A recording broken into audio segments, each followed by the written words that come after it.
Hello everyone. We are continuing the first chapter of ISC Economics. काफ़ी दिनों बाद मैं ये वीडियो बना रहा हूँ। हालांकि दो वीडियोस पिछले जो हैं मैं उसे लिंक में डाल दे रहा हूँ, आप उसे जाके देख सकते हो। मैंने पुरानी दो क्लासेस में इकोनॉमिक्स के लिए ISC का डेफिनेशंस डिस्कस करे थे, जिसमें मैंने 4 डेफिनेशंस के बारे में डिस्कस किया आप लोगों के साथ। पहला डेफिनेशन था वेल्थ डेफिनेशन, दूसरा था वेलफेयर डेफिनेशन, तीसरा था स्केर्सिटी डेफिनेशन और चौथा था ग्रोथ ओरिएंटेड डेफिनेशन। ये 4 डेफिनेशन मैंने आप लोगों के साथ लास्ट 2 क्लासेस में डिस्कस करे हैं। पहली 2 क्लासेस में मैंने आपके साथ ये 2 डेफिनेशन डिस्कस करे थे, नेक्स्ट क्लास में मैंने आपके साथ ये 2 डेफिनेशन डिस्कस करे थे।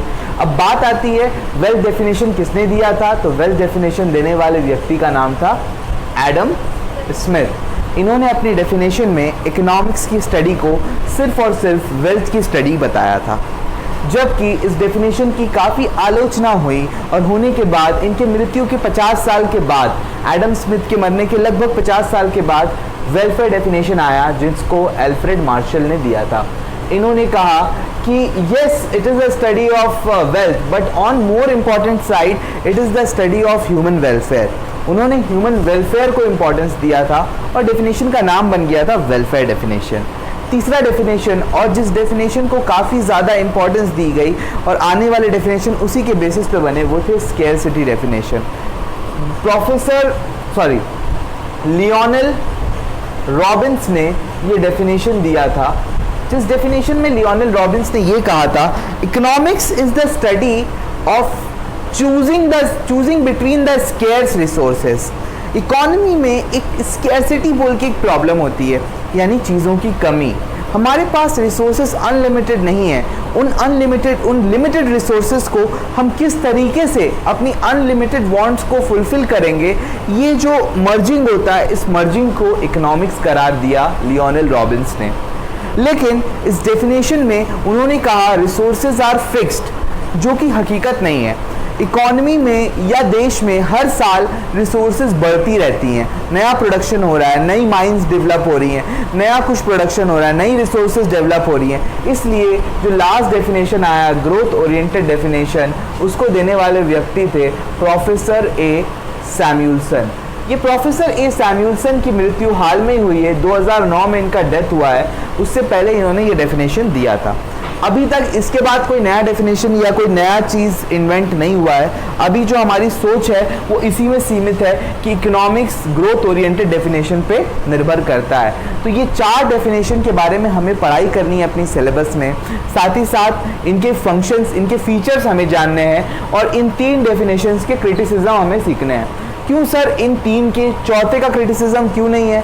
अगर आप इसका क्रिटिसिज्म कर रहे हो तो आपको एक नया डेफिनेशन देना पड़ेगा। तो ये सिर्फ 4 डेफिनेशन ही है इकोनॉमिक्स में। पहला डेफिनेशन है वेल्थ, दूसरा है वेलफेयर, तीसरा है स्केर्सिटी और चौथा है ग्रोथ ओरिएंटेड डेफिनेशन। तो ये 4 डेफिनेशन इकोनॉमिक्स के मेजर डेफिनेशंस माने जाते हैं। आज जो मैं आप लोगों को सिखाने जा रहा हूँ कि इकोनॉमिक्स का क्लासिफिकेशन किस तरीके से हुआ है। तो इकोनॉमिक्स को 2 हिस्सों में बांटा गया है। पहला हिस्सा लिख दे रहा हूं मैं, क्लासिफिकेशन ऑफ इकोनॉमिक्स। इकोनॉमिक्स का हम क्लासिफिकेशन कर रहे हैं। पहला क्लासिफिकेशन है इसका माइक्रो इकोनॉमिक्स, माइक्रो यानी कि छोटा, और दूसरा है मैक्रो इकोनॉमिक्स यानी कि बड़ा। तो माइक्रो इकोनॉमिक्स और मैक्रो इकोनॉमिक्स में क्या फ़र्क है? माइक्रो इकोनॉमिक्स इंडिविजुअल यूनिट्स को स्टडी करता है। माइक्रो इकोनॉमिक्स इंडिविजुअल यूनिट्स को स्टडी करता है। सर इंडिविजुअल यूनिट का मतलब एक कंज्यूमर के बारे में पढ़ाई, एक मार्केट के बारे में पढ़ाई, एक फर्म के बारे में पढ़ाई, एक इंडस्ट्री के बारे में पढ़ाई। यानी कि आप अगर डेप्थ में किसी पर्टिकुलर चीज़ को बारे में पढ़ाई करते हो, उस पढ़ाई को हम लोग माइक्रो इकोनॉमिक्स कहते हैं। माइक्रो का मतलब होता है एकदम माइन्यूट सा, गहराई में। अगर आप किसी चीज़ के बारे में इंडिविजुअली गहराई में पढ़ाई कर रहे हो तो वो माइक्रो इकोनॉमिक्स होता है। और जब आप इकोनॉमी को एज अ होल पढ़ते हो, इकोनॉमी एज अ होल, अगर आप उसे इकट्ठा पढ़ते हो पूरी इकोनॉमी को एज अ होल पढ़ाई अगर आप कर रहे हो तो उस इकोनॉमिक्स को हम लोग मैक्रो इकोनॉमिक्स कहते हैं। सर एज अ होल का मतलब क्या है? अगर आप इंडिया के बारे में कंप्लीट पढ़ाई करना चाहते हो, जैसे डीमोनेटाइजेशन से इंडिया को क्या नुकसान हुआ, कोविड-19 से इंडिया को क्या नुकसान हुआ, ये जो है ये पढ़ाई है मैक्रो इकोनॉमिक्स की पढ़ाई।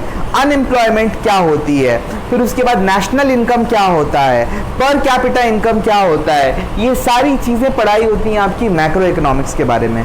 वहीं पे एक पर्टिकुलर गुड का डिमांड, एक पर्टिकुलर कंज्यूमर का डिमांड, एक पर्टिकुलर सप्लायर की सप्लाई, उसके बारे में अगर आप पढ़ाई करते हो तो वो पढ़ाई आप कहाँ करते हो?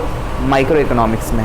1930 तक माइक्रो इकोनॉमिक्स को मेजर पार्ट ऑफ इकोनॉमिक्स माना जाता था until and unless J.M. Keynes, इन्हें कहा जाता है फादर ऑफ मैक्रो इकोनॉमिक्स।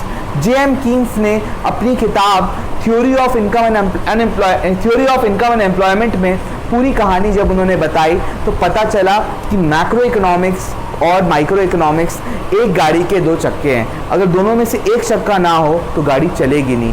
या आप समझिए एक व्यक्ति के दो पाँव हैं, अगर एक पाँव नहीं हो तो वो सही ढंग से उसको आगे लेके नहीं चल सकता है। तो जितना इंपॉर्टेंस माइक्रो इकोनॉमिक्स है उतना ही इंपॉर्टेंस मैक्रो इकोनॉमिक्स है, बट दोनों का पर्सपेक्टिव अलग है। माइक्रो इकोनॉमिक्स में हम लोग इंडिविजुअल यूनिट को पढ़ाई करते हैं, एक एक करके पढ़ाई करते हैं। वहीं पे मैक्रो में हम लोग इकट्ठा इकोनॉमी के बारे में पढ़ाई करते हैं। होपफुली आप लोग को ये टॉपिक समझ में आया होगा कि माइक्रो में क्या पढ़ाई होती है और मैक्रो में क्या पढ़ाई होती है। आगे हम जान लेते हैं और माइक्रो और मैक्रो के डिफरेंस क्या है। सो जैसा कि आप देख सकते हो, आप देख रहे हो यहाँ पे मैंने डिफरेंस लिखे हैं माइक्रो इकोनॉमिक्स और मैक्रो इकोनॉमिक्स के। क्या डिफरेंस है इसके बारे में, आइए एक एक करके हम इन डिफरेंस को चेक करते हैं और इसके बारे में डिस्कशन कर लेते हैं। पहला डिफरेंस आ रहा है unit of study.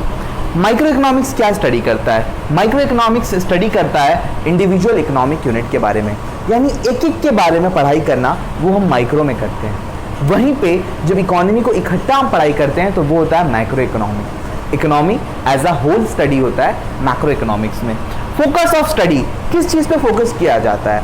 Micro economics में प्राइस और क्वांटिटी इंडिविजुअल मार्केट की कैसी चेंज हो रही है उसके ऊपर में डिस्कशन होता है। एक इंडिविजुअल मार्केट में कमोडिटी का क्या प्राइस रह रहा है, क्या क्वांटिटी रह रहा है। जैसे गोल बाजार है हमारे खड़गपुर में, उसमें एक कमोडिटी क्या प्राइस में बिक्री हो रही है, ये एक माइक्रो इकोनॉमिक्स की स्टडी है।